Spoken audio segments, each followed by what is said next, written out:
the previous bans. Now we're really up to the question, like, what do they want to prioritize, right? Do they actually decide to take Fredrin first pick? Or Maybe Valentina? Valentina as well. Go ahead and secure yourself that. You know, this is really where, again, I feel like they have to reset and come up with a game plan to take them to a game 3.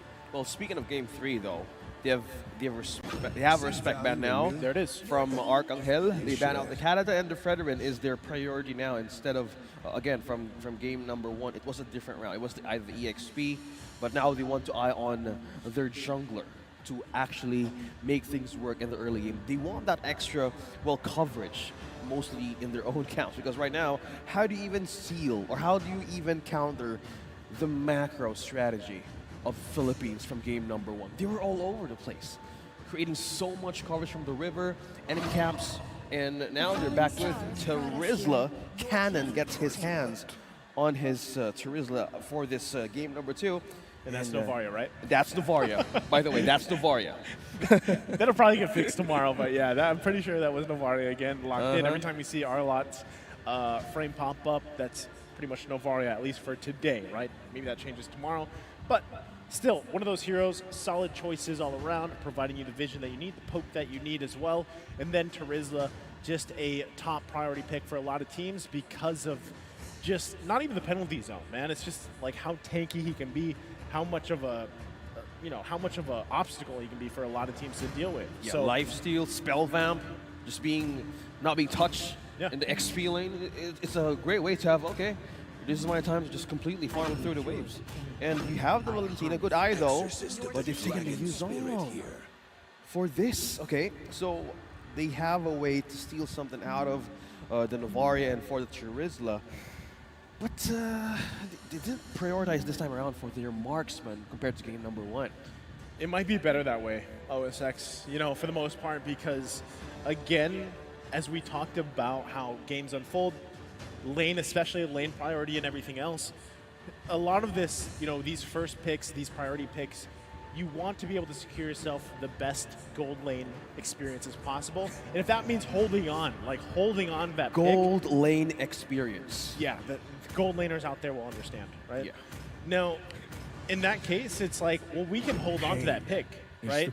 We trade it though, you give up that Brody, and now most likely what we can kind of expect from the Philippines, if they want to do this, is take out a couple, if not one, of the marksman picks, forcing, you know, one of the not so popular picks over here for UAE. If that ends up happening, then, you know, you really have to pay attention to that lane. Like what we saw from previous series where they have a not so mobile gold lane pick, right? And they get crashed down on constantly. That spells disaster for a lot of teams here. Well, with the Fredrin being present for UAE, they could might as well pick the Beatrix for this one. Yeah, but a good ban though for the Atlas. You don't want their Brody to be caught in the ultimate of this hero and as well as the Terizla. So if we're talking about gold lane, well, the gold lane experience, as you say, well, either the Beatrix is open, the carry is open, but also respecting out from Unigos Franco, they're eyeing more on having a great advantage in their team fights. They're not getting picked off, even on the early game. Good ban here from UAE. We'll see what their second one for the second phase is going to be. Franco has been a thorn for a lot of teams out here. Interesting that Philippines decides to take out the Valir. I guess it is a great answer for the Terizla for the most part, right? If you're especially able to land a lot of those fireballs, get the stun off for the most part. But even what we saw previously, right? Valir did not perform very well, at least today, in day 1. You know, it didn't work out. So Philippines still doesn't want to play against that, though, knowing that they have a Terizla. And they might even have another option up their sleeve for those last 2 picks. Yeah, a good ban, though. They don't want that all penalty zone being wasted as they initiate. And as they ban out the Baksha, okay, something tells me that they don't also want to have the depletion right on their HPs if the tourist response is mostly used in team fights. So eyeing onto their setups up against Philippines, this is a good ban from UAE. Now they might want to secure their marksman as well. Beatrix open, paired with a Fredrin or either a Claude, actually. It's open. for UAE? I don't. I'm trying to think too of what they want to throw in the gold lane here, but it might just be a Beatrix because it's Buez, and it might just be the best route to go would be comfort. We've seen him play the Beatrix so many times, even previously in his other matches, so they might go that route. They might even go with something with a little more mobility, but we'll find out because Philippines is also going to go ahead and lock themselves into Martiz. We've seen this combination so much too. Martiz paired with the Terizla. You have that. Not only that, but like I said, Novaria here, who is showing for this Arlot pick, but it is Novaria. The fact that you can too much bite. Yeah, the fact that you can lay down vision, allowing yourself to find the perfect way to get the penalty zone off of the multiple members here is crucial. But not only that, but when you pair it up with a Martiz, who's able to just kind of maneuver in and out, bob and weave, if you will, and be tanky, quite tanky himself in like this elusive manner, it works out really well. So the answer for UAE, with the last two picks, here's someone who has been popping up quite frequently, at least today, Melissa, paired with Angela. So hero that's been constantly banned out now finally gets picked up for UAE. Yeah, we kind of missed that part. The Angela and the Fredrin. Yeah, it's a perfect combo from the camps and taking all of the objective, just being or sustaining up against a Martiz. It's a good way to go. But the Melissa as well, it's a good answer for the Terizla. And also, wow, we see Farsa. Yeah, one of my favorite heroes here to show.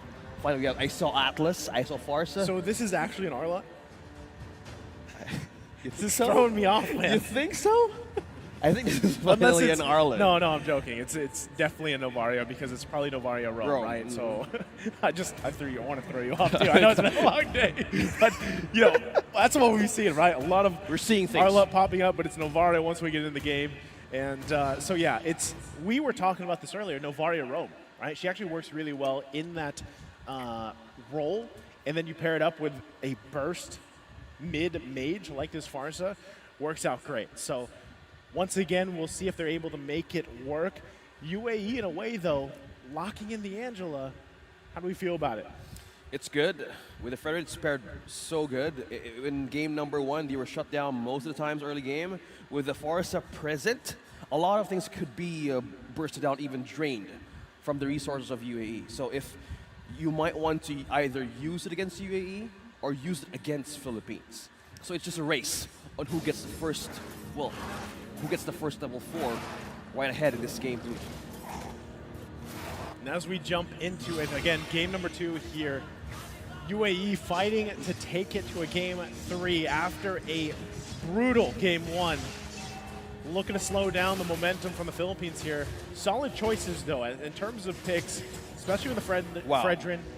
It's a great option, right? So now, already getting this early flicker out from Drago. He had the right idea, though, right? Put the pressure where he needs to, especially in the mid lane. Yeah, good game sense there by Drago. So he felt it coming. The response time of Philippines right now is so fast, considering there's 2 quantum charges present for Saison and Ricatiano. Look at that, Saison is looking to take down Jed. Meanwhile, trapped on Zoom. Here comes Cannon for the reinforcement. Saison doesn't escape that one. Jed secures the first blood. While Cannon's trying to get this crab point out, 7 and Dan receives the ball right onto Unigo. Look at that, HP bars dropping, but still sustaining that. UAE gets the first point against Philippines this time around, game number 2. That's great for Jed, right? He needs, if it's someone to get that first blood, Jed is a great person to have that. Not only that, but he's going to be able to utilize this. Oh, that's tough. That was close. That was close. Okay. I was waiting, man. I thought there was a scary. Okay, there's been a lot of those moments today, right? With a sliver of health. And as I was leading into that, Jed, he needs to take this little bit of a lead. He had that first blood to hopefully be that front man for his team, right? For the most part. Yes, you have the heart guard from Angela, from 7M, but having this small lead right now, you can actually do quite a bit with it, especially leading into this first turtle. We'll see how they play it out. Philippines has good position onto this turtle. Who gets the first objective? It's Saison. Cannon might want to secure this kill onto Travis, using the penalty zone, trapping 1, but he's now dropping onto his life. Jed secures the kill. Saison takes a trade. One more or another. Jed uses the Black Dragon form, trying to chase on Unigo. Will he use the Petrified Dough? No, he won't. But still, it's just UAE fighting and getting those objectives right on their hands. Hey, it's another kill for him. You know, Jed, unfortunately, as a turtle, as we look at this replay, he didn't have the Black Dragon yet, right? He wasn't level 4 because he got forced back to base. If he had it here, this might have been a little bit of a different fight, right? But still able to pick up a kill. But you can see, Philippines knowing what they have to do, they get the objective, and they're going to continue to do this. They're slowly, even with how things unfold in early game, they're building that gold lead. This is what we saw them do in game number 1, albeit it's better here for UAE this time around because Jed has some of that lead. But still, if he can provide that coverage for his team, especially these early skirmishes, it'll be crucial. But right now, Cannon's just keeping him there on the top side, right? He does not want him to roam to help with these early skirmishes. Cannon. And there you go. Oh. Jed secures the kill on the killing spree. 3 kills just right off camera. So Jed now 3-0. This is the man that we've been talking about even back in Riyadh for the Asian Championships. He is someone that UAE can rely on. And like I said, with this pick alone with the Yuzhong, it's impactful throughout the majority of the game, especially if you get an early lead. But hopefully it's enough to allow Buez just to farm up. This is what he has to do. Despite that lead, now they're translating it into kill. Saison, and also one of them being trapped by the taunt there, Travis, would want to secure that kill. But Maleficor present now for Cristiano. He could dive deep with a penalty zone as well as Cannon, and as well with a reinforcement right into Jed, forced to use that Black Dragon form to escape the possible takedown of Philippines right in mid. It looked so good for UAE until it wasn't, right? And they were poking Philippines down. They were able to get a little bit of an advantage, and then the flip back came from the Philippines, and now they're going to grab themselves a turtle here. Second one of the game. So objectively, they're still securing these neutral objectives. You can see the focus, though, on Jed. Wow, he's just evading onto 3, dancing onto 3, but Jed won't survive that one. Cannon secures the kill, and Philippines slowly, despite all the kills happening, they're still on the lead, Naisu. That's what I'm saying. Building it slowly but surely, despite that early lead that just Jed built up, right? He has those 3 kills, and even looking at the itemization here, things kind of fallen into place. The fact that Recrutiano already has that Malefic Roar, he's working on that second item. He's pretty much doing the same thing Buez is, right? But Buez is going to get taken down. That was with the torn apart memory in the bottom side off camera. And so that helps him even more.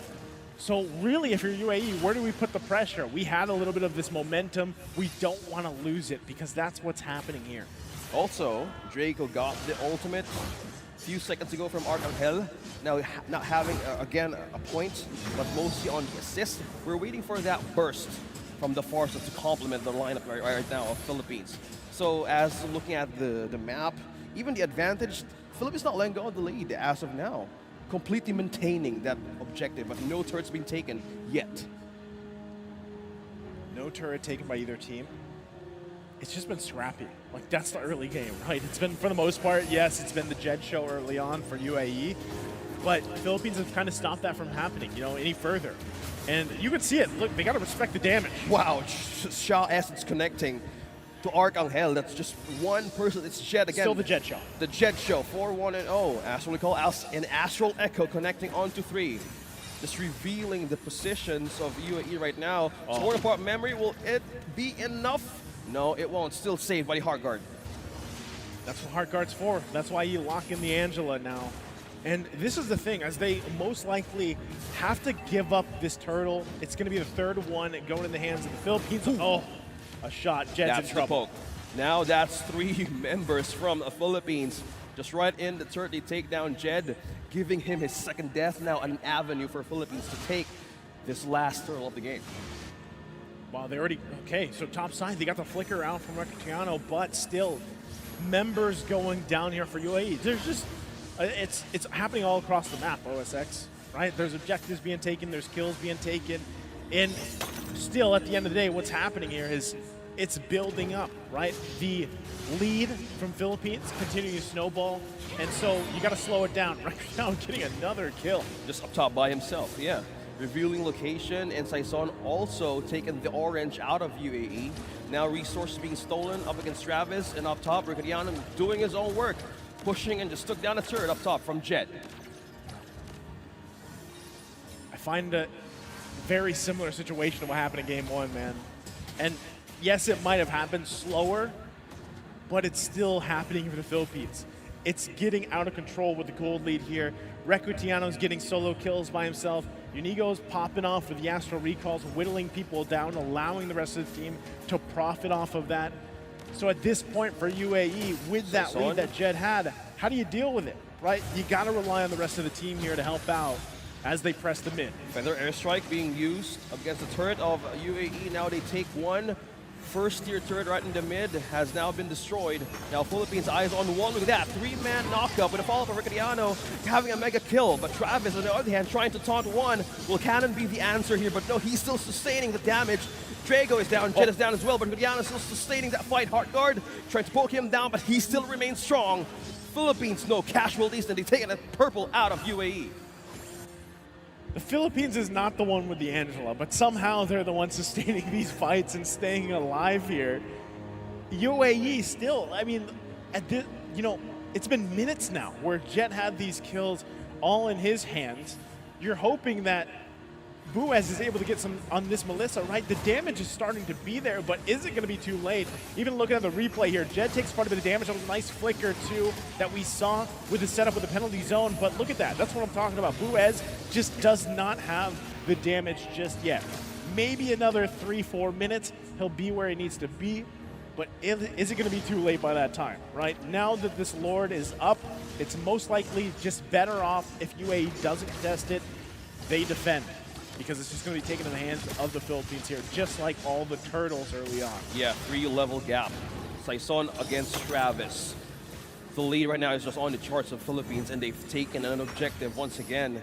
Still maintaining their defenses, though. Nothing taken from all of the parts of the map for this team, and completely pushing UAE to a defensive state. How can it be aggressive? How can it be offensive with the lineup of the Philippines? Who do you catch? Is it Unigo? Is it Cannon? Or even Arcangel? They have ways to escape, but if they commit to a team fight, that's the one thing that they need to have a defense for.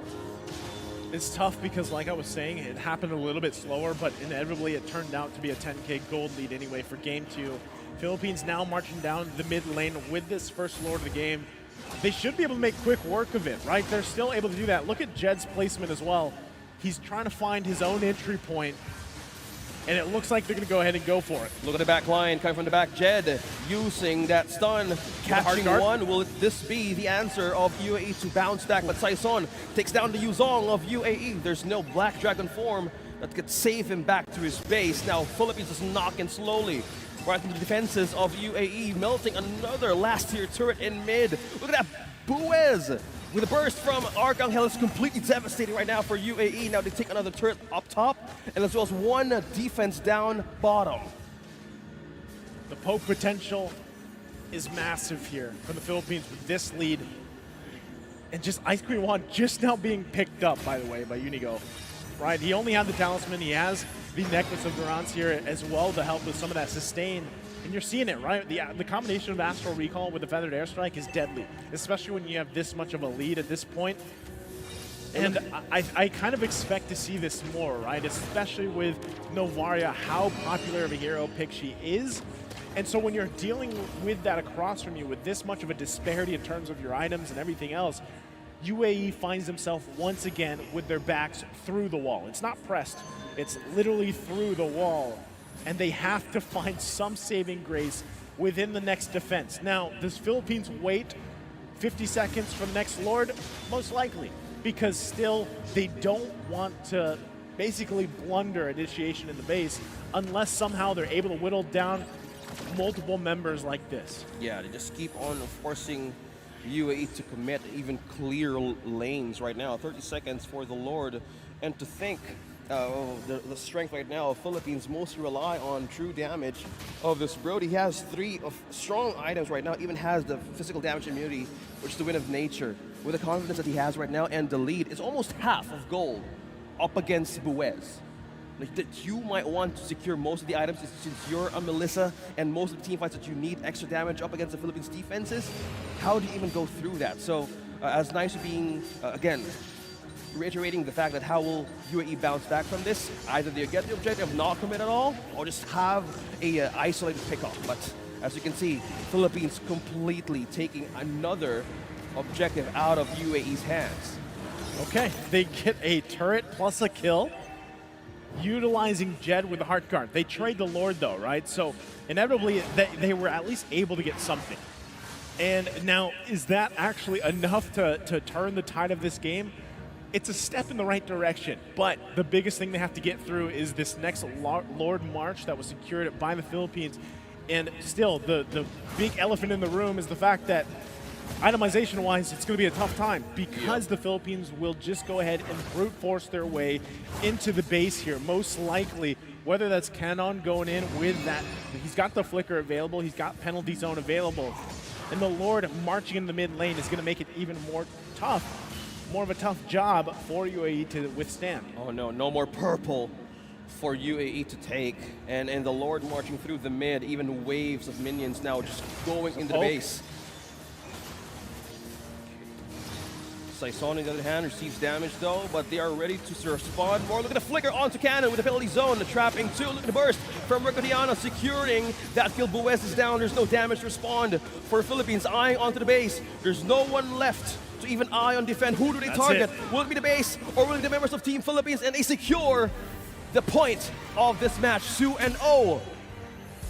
Philippines remains undefeated coming from the group stages of Yash 2023. In a similar fashion from game 1 of the series, dominant is the Philippines. And it makes you wonder too, right? What can UAE do as they prepare for tomorrow, facing off in the lower bracket? And what's in store for us even tomorrow as we see the other games unfold, right? There's so much here. Games that were upsets today, games that were dominant today, and games that were close. I'm glad we got some series that were 3, right? That went the distance, went 3 games.